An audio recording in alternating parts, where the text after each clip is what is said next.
Nós sabemos que todos nós que temos fé em Cristo Jesus, nós somos jovens dele. Amém? Nossa vida vai durar para sempre. Agora eu vou explicar o tema da semana, chegou a hora. Apocalipse capítulo 19, versículo 7, diz assim: Alegremos-nos e exultemos, e demos glória a Ele, porque chegou a hora das bodas do Cordeiro. Finalmente chegou a hora. Jesus está chegando e somos chamados a terminar a obra que nossos antepassados começaram. Chegou a hora de vivermos a missão, de decidir, de orar, de pregar, de amar, de doar e de ter uma vida saudável. Mas o mais importante está na minha mão: estudar a palavra de Cristo Jesus. Amém? Amém. Em Lucas 13, versículos 6 ao 9, fala da figueira estéril. Jesus não disse na parábola qual seria o resultado do trabalho do jardineiro. A conclusão, ela dependia da geração que ouvia as palavras. Esta advertência é também dirigida a nós que vivemos nessa geração. A árvore estéril recebe a chuva, os raios de sol que sugam o alimento do sol. Igualmente as dádivas de Deus. A ti concedidas, não transmitidas, bênçãos aumentam. Rouba aos outros o privilégio que não fosse teu, poderia ser deles. Então a gente pode ver que aqui no meio da igreja a gente temos duas árvores. Uma estéril, que somente tem folhas, mas não produz frutos. E a outra com flores, que está prestes a produzir frutos. Então chegou a hora de nós, a nossa geração, produzir frutos para a volta de Jesus ser logo em breve. Amém? Sejam bem-vindos a mais uma Semana Jovem. Que você possa se sentir aconchegado com a presença de Deus em seu coração. Feche seus olhos e vamos fazer uma oração. Pai de amor, Pai de misericórdia. Aqui estão os seus jovens, estão os seus filhos. Como já foi dito, estamos aí prestes a uma longa semana presencial exclusivamente para os jovens da tua igreja, para os jovens de Cajuru, Pai.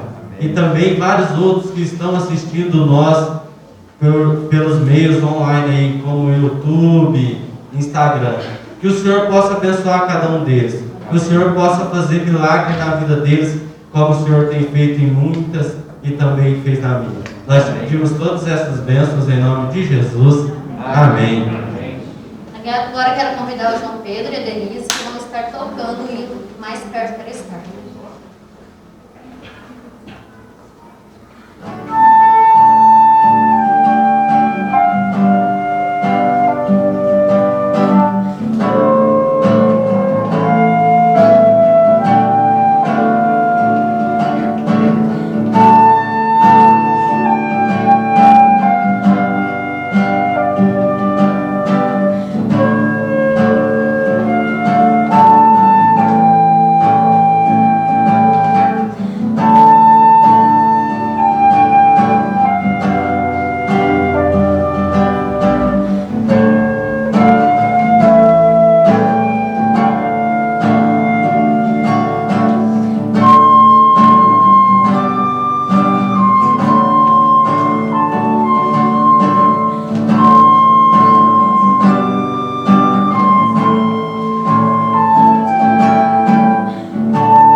chegou a hora, né?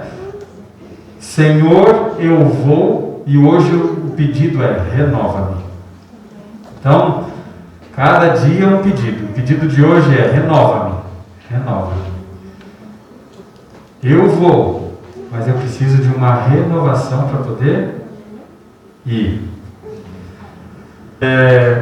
Não sei quantos de vocês já tiveram acesso, já leram. Eu já fiz curso, já li os livros de Stephen Covey, Os 7 Hábitos das Pessoas Verdadeiramente Eficazes. Já ouviram falar disso?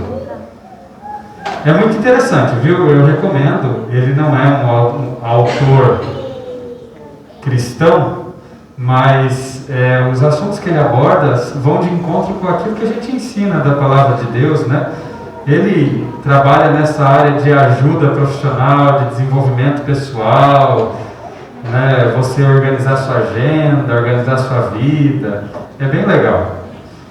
E em uma parte do livro, ele conta uma experiência bem interessante. Ele conta que ele estava no metrô, e ali sentado no metrô, né, via as pessoas, um ali quase dormindo, o outro dormindo, um ouvindo música, o outro sentado quieto.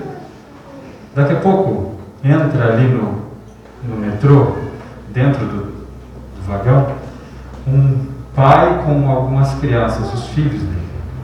E aquele homem sentou-se, ficou ali com aquele olhar perdido, reflexivo, e as crianças começaram a pular pelo vagão e gritar e brincar e incomodar as pessoas que estavam ali naquela calma, naquela paz, né?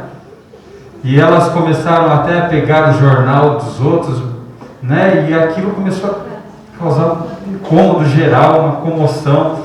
Então o Stephen Covey diz que ele não se aguentou. Você imagina a situação, né?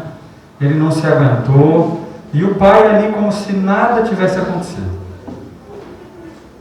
Olhando assim, com o olhar perdido. E ele chega perto daquele pai e fala assim: olha, meu senhor, os seus filhos estão causando um incômodo aqui. Será que não seria bom o senhor cuidar deles, fazer alguma coisa? E aquele homem falou assim: olha, sim, eles estão aí incomodando. Me desculpa, é que eu estou aqui com a cabeça um pouco perdida. Minha esposa acabou de falecer há 1 hora. Nós estamos voltando do hospital, mas eu vou dar um jeito neles. E o Stephen Covey, ele diz que naquele momento a perspectiva dele das coisas mudaram. A mente dele estava assim: que pai irresponsável, não cuida dos filhos, não educa o filho. Mas quando ele recebeu aquela notícia, quando ele ouviu a situação, entendeu a situação, a perspectiva dele mudou. E aí ele se sentiu mal pelo que ele tinha feito. Às vezes, quando nós entendemos algumas situações de forma real, talvez a nossa perspectiva mude, né? Jesus, ele nos convida a procurar entender as coisas da forma real, do jeito certo, do jeito que elas deveriam ser entendidas. Ele nos chama a a benignidade, que é pensar o bem antes de pensar o mal, fazer o bem antes de você devolver uma atitude negativa, antes de devolver uma resposta grosseira, antes de levantar um muro, você procurar compreender o que a outra pessoa está vivendo. Esse chamado de Jesus, para que nós vivamos isso, ele vem com um poder que pode transformar a nossa vida. Amém. Sabe, a nossa perspectiva da vida, nosso entendimento dessa vida, das coisas desse mundo, daquilo que nós vivemos, do nosso propósito, ele precisa ser transformado. Tem dias que eu e você acordamos, saímos para as nossas atividades e eu tenho certeza que em algum momento você já se perguntou: por que eu estou fazendo isso? Para que eu estou fazendo isso? Mesmo que seja uma atividade que você goste muito de fazer, nós questionamos essa essência e para que nós realmente tenhamos qualidade de vida, nosso pensamento precisa ser transformado. Às vezes achamos que nós temos qualidade de vida. Às vezes achamos que a nossa vida é boa. Mas será que ela realmente é? Será que nós encontramos o verdadeiro propósito para nós? Será que encontramos a verdadeira felicidade? Será que encontramos a verdadeira paz e sabedoria?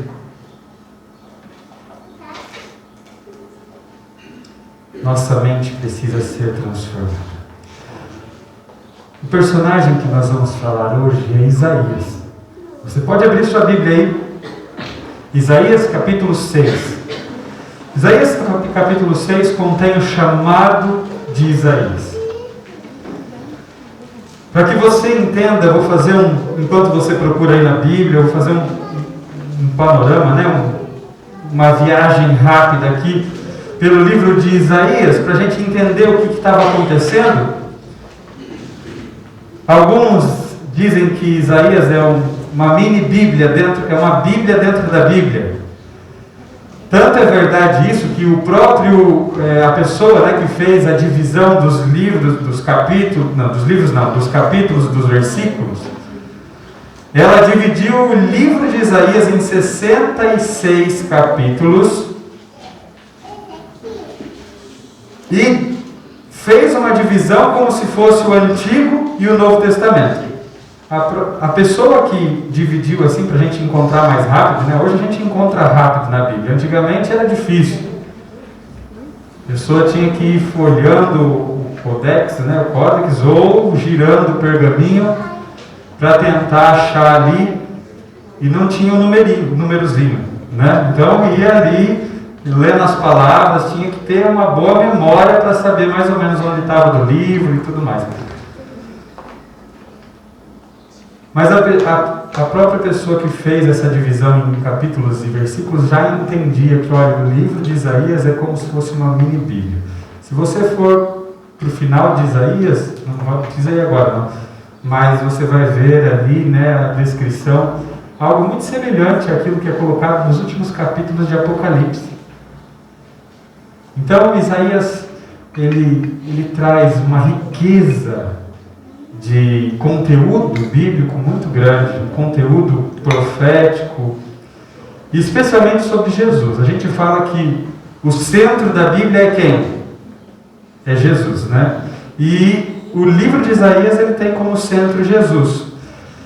Tanto a vinda dele aqui, né, como homem, como outros detalhes. Aqui fala no livro de Isaías sobre o seu nascimento, sobre a família de Jesus, sobre a unção de Jesus, o caráter de Jesus, a simplicidade da sua vida, a sua entrega, a mansidão, morte, a ressurreição, a segunda vinda de Jesus. Então, é um livro assim muito, muito bom. Também é um livro que foi escrito com o propósito de uma terapia de choque. Sabe o que é terapia de choque? É aquele negócio assim para despertar, acordar, impactar.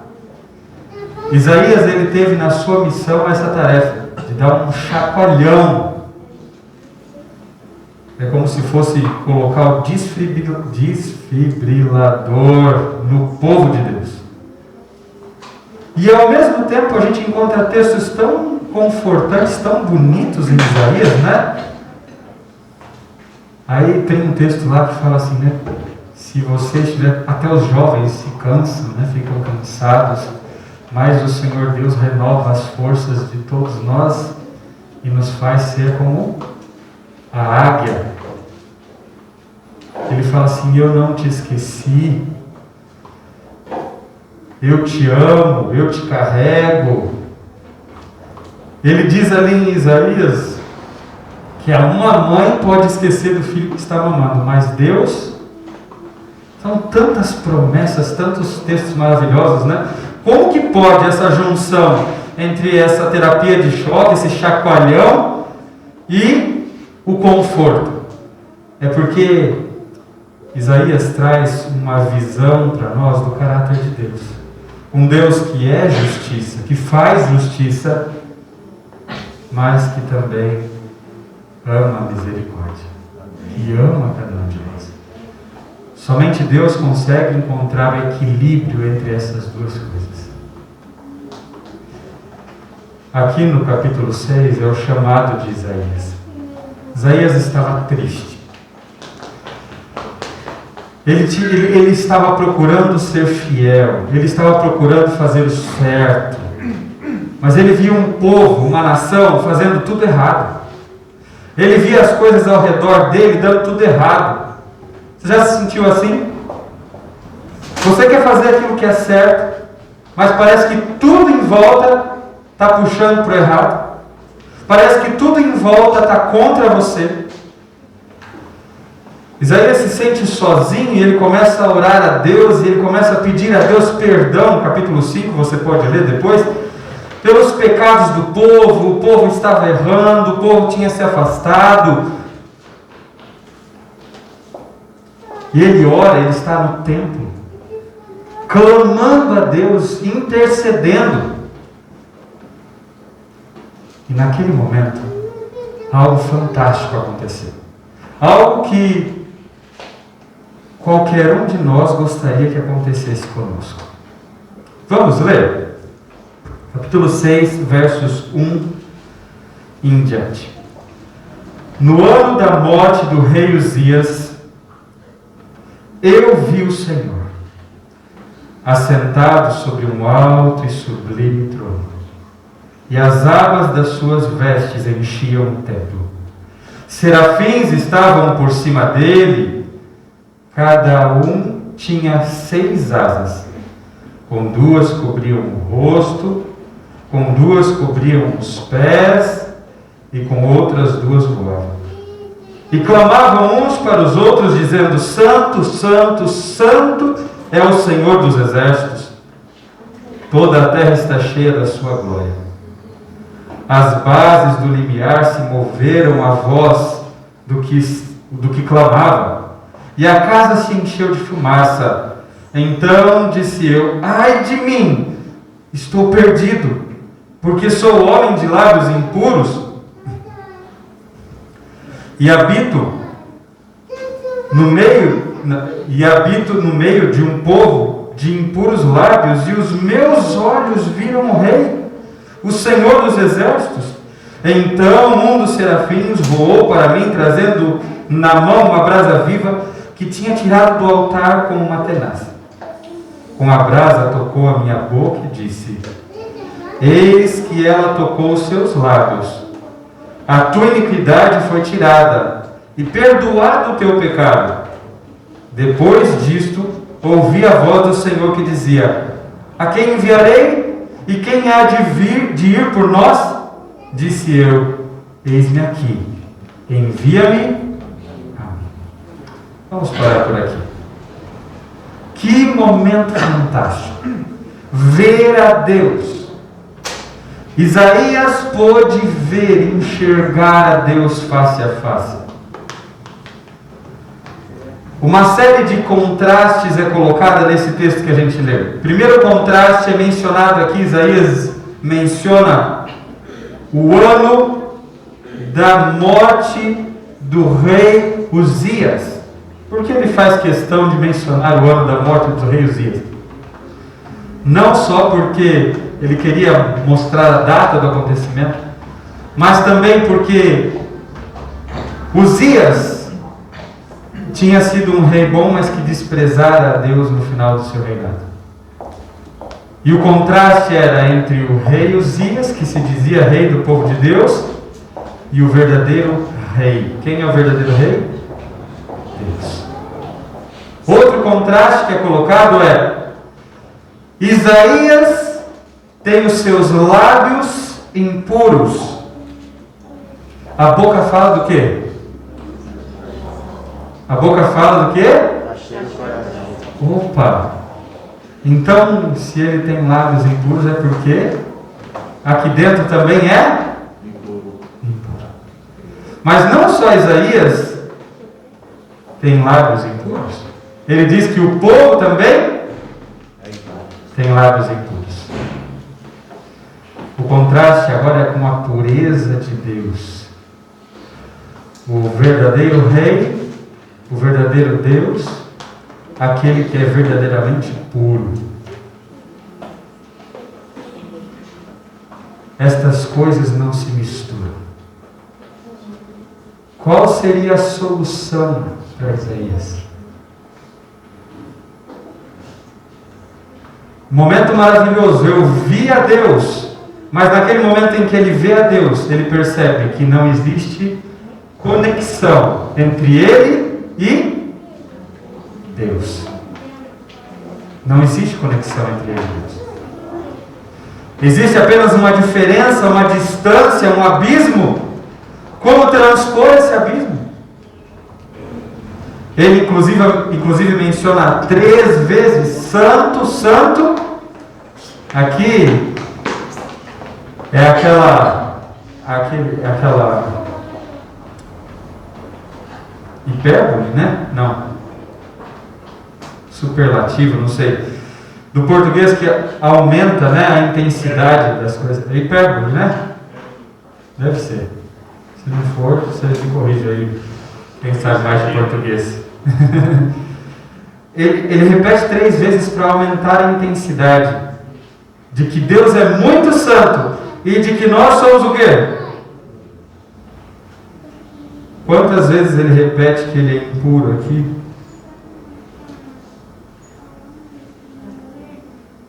Pelo menos 2 vezes. E agora? Isaías vê a Deus. Que momento maravilhoso, mas a visão de Deus causou algo na vida dele.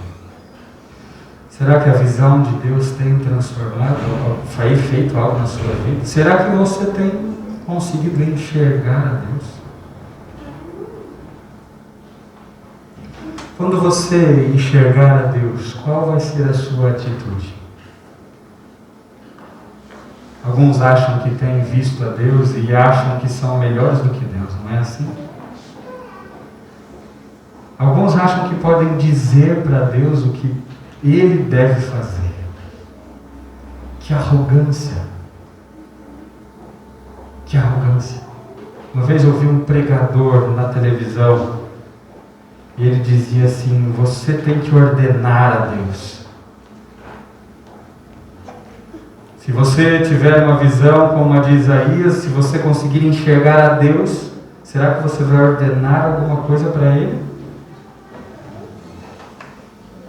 A frase de Isaías não foi: Senhor, faça em mim. Senhor, eu determino que o Senhor me purifique.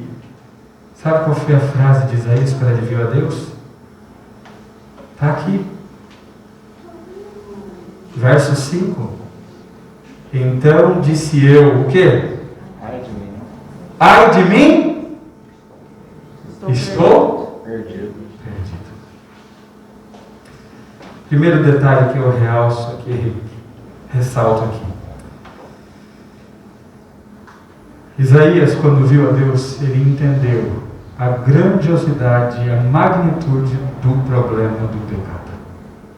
Primeira coisa que você e eu precisamos entender quando nós vemos a Deus: a grandiosidade, a malignidade do pecado. Você entende que o pecado é terrível? Sabe, Isaías entendeu, ele estava orando pelo povo antes no capítulo 5. E agora ele ora não pelo povo, ele ora por ele. Sabe por quê? Porque ele entendeu assim: por mais bonzinho que eu seja, eu não sou diferente desse povo. Quando ele viu a Deus, ele percebeu quem ele realmente era. Ele falou assim: ai de mim, eu não sou nada. Eu e você precisamos ter uma visão de Deus e entender a malignidade do pecado. Se nós não entendemos a malignidade do pecado, se nós não entendemos a dimensão terrível do pecado, nunca haverá arrependimento, confissão, transformação, renovação. Nunca. Se você continuar, e eu também, achando que nós temos um pouquinho de bom em nós, não existe renovação. Segunda coisa que acontece aqui é que Isaías, quando ele vê a Deus, ele encontra a profundidade do perdão de Deus. Ao mesmo tempo que ele percebe quão terrível é o pecado, ele percebe quão bondoso e amoroso é Deus. Isaías desfruta o que a gente chama de graça divina. Já ouviu falar de graça? Alguns falam que a graça é só um presente de graça, né? Ela é muito mais do que isso. Ela é um poder transformador. Transformador da nossa vida, dos nossos hábitos. Ela é um poder que subjuga o pecado. Isaías entendeu a graça de Deus. Porque no momento em que ele fala: ai de mim, eu vou morrer, o anjo pega do altar de incenso uma brasa viva, lá no santuário celestial. Chega e toca com aquela brasa nos lábios de Isaías. Ele não tinha dito que os lábios dele eram impuros? Quando aquela brasa tocou, os pecados de Isaías foram perdoados. Verso 7. Com a brasa tocou a minha boca e disse: eis que ela tocou os teus lábios, e a tua iniquidade foi o teu pecado, e perdoado o teu pecado. Querido irmão, amigo, jovem, precisamos ter uma visão de Deus. Entender que o pecado é terrível, que nós somos pecadores, e permitir que Deus limpe as nossas iniquidades. Aceitar a atuação, o poder da graça de Deus em nós. Isso vai nos levar a uma simples ação. Alguns confundem, falam que os adventistas do sétimo dia são fundamentalistas, né, presos na letra da lei. Alguns falam isso por aí. Eu falei de lei até agora aqui? Não, nós cremos na graça de Cristo. Mas a graça de Cristo, ela não é uma graça barata, ela nos leva a uma atitude. Terceiro destaque que eu faço aqui: quando ele foi perdoado, quando ele recebeu a graça imerecida de Cristo, ele diz: eu vou obedecer. O que o Senhor quer que eu faça? Foi ou não foi a atitude dele? Por que será que algumas pessoas querem as iniquidades perdoadas, mas não querem obedecer? Então elas não tiveram um encontro com o verdadeiro Deus. Porque o encontro com Deus nos leva a entender que o pecado é terrível, que somos pecadores, mas que também Cristo oferece uma graça maravilhosa. E quando entendemos isso, e que nós não perecemos pela misericórdia de Deus, nós vamos dizer: eis-me aqui, envia-me, eu vou fazer o que o Senhor quiser, eu vou onde o Senhor mandar. É para guardar os mandamentos, eu vou guardar. É para te servir, eu vou servir. Depois do que o Senhor fez por mim, eu faço tudo o que o Senhor quiser. Isaías começa o seu verdadeiro ministério com esse encontro com Deus. Jesus está te chamando hoje para ter uma visão de Deus. Que privilégio se você puder ter uma visão semelhante a de Isaías, lá do céu, uma visão literal de Deus. A palavra serafim, ela significa aquele que queima, que arde. Imagine, a palavra significa isso. Então Isaías viu aquela glória de Deus, mas mais do que isso, viu aqueles anjos que pareciam como que se estivessem queimando. Que privilégio se você tiver essa visão. Mas se você não tiver essa visão, eu quero te apresentar uma outra visão. Eu quero que você olhe para uma cruz, lá no Monte do Calvário. E naquela cruz está um homem inocente, mãos e pés feridos, um lado cortado, na cabeça uma coroa de espinhos. Sua cabeça está pendida. Se você não tiver a visão do trono de Deus, pelo menos tenha a visão do Calvário. Se você tiver essa visão, você vai entender que o pecado é terrível. Se você tiver essa visão, você vai entender que você era para estar ali, que ele não merecia, mas que ele tomou o seu lugar. E então você vai entender que aquilo se chama graça. E é como se fosse uma brasa que toca a sua vida e limpa a iniquidade.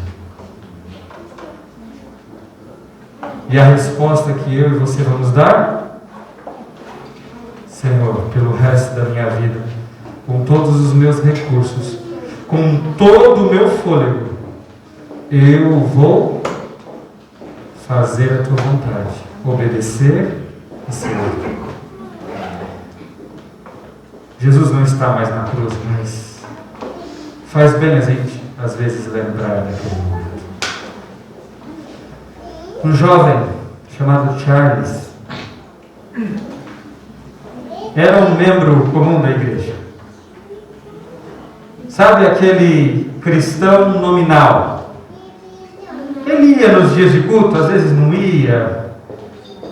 Levava uma vida boa, normal, mas sem muito envolvimento com as coisas de Deus. No lugar onde ele morava, tinha neve. E aquele dia foi um dia de muita neve. Nem ele mesmo entendia por que ele tinha ido à igreja. Mas ele foi, porque fazia parte das tarefas, entre aspas, que ele tinha que cumprir. Fazia parte dessas obrigações para ser salvo. Pelo menos ele teria alguma justificativa para dizer, para Deus: olha, eu fui à igreja até mesmo num dia de muita neve. Charles sentou-se ali. Enquanto o culto seguia, ele percebeu uma movimentação e ele viu que o pregador naquela noite não conseguira chegar.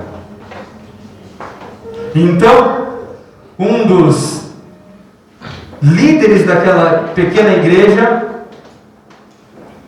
que não tinha muita habilidade de falar, uma vida simples, não tinha muita leitura, não sabia pregar. Ele se levanta, anuncia que o pregador infelizmente não pudera vir, mas que ele iria ler um texto da Bíblia. E ele abre no texto de Isaías 45, verso 22, e diz para a igreja: voltem-se para mim e sejam salvos, todos vocês, confins da terra, pois eu sou Deus e não há nenhum outro. Então aquele homem que era um sapateiro, fabricante de sapatos, simples, continuou falando. Vou ler mais uma vez. E leu o texto novamente e disse: vejam, não é necessário mover um dedo, nem um pé. Não é necessário que você faça faculdade ou doe muito dinheiro para saber como procurar. Deus diz aqui: olhem para mim e não para vocês mesmos. Não a consolem vocês mesmos. Esse foi o sermão daquele homem naquele dia de neve, e Charles estava ouvindo.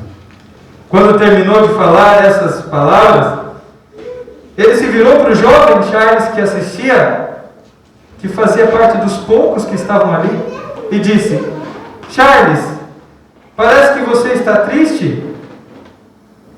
Você não será feliz, Charles, se você não obedecer a Deus. E então ele completou: olhe para Jesus, Charles. Olhe para Jesus.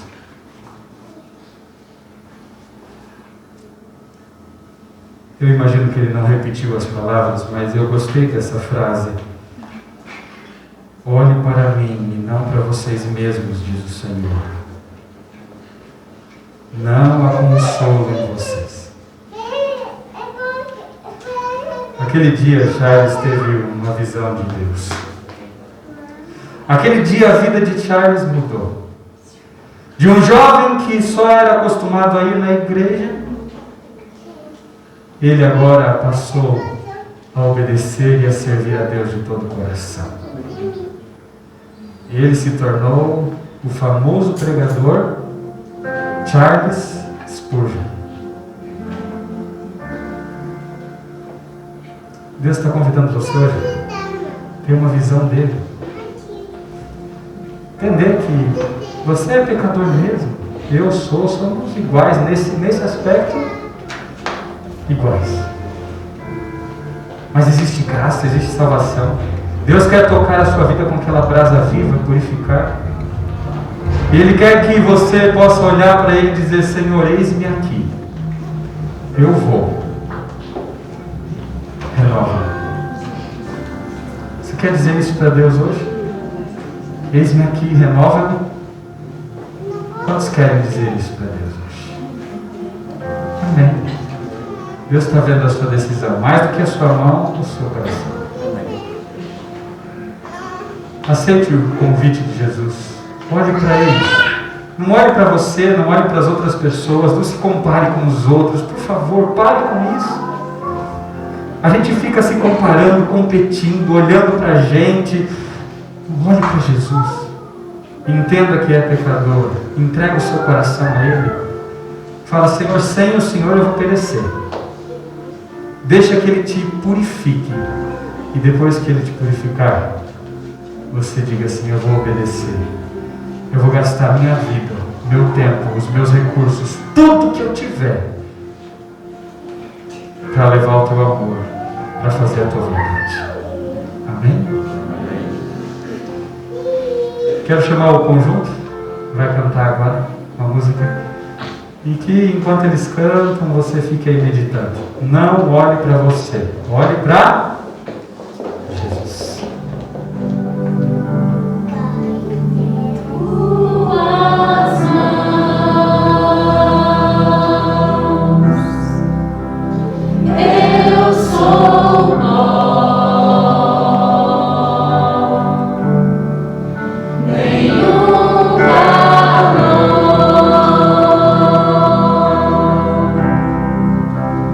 Barro sou.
Obrigado por essa mensagem.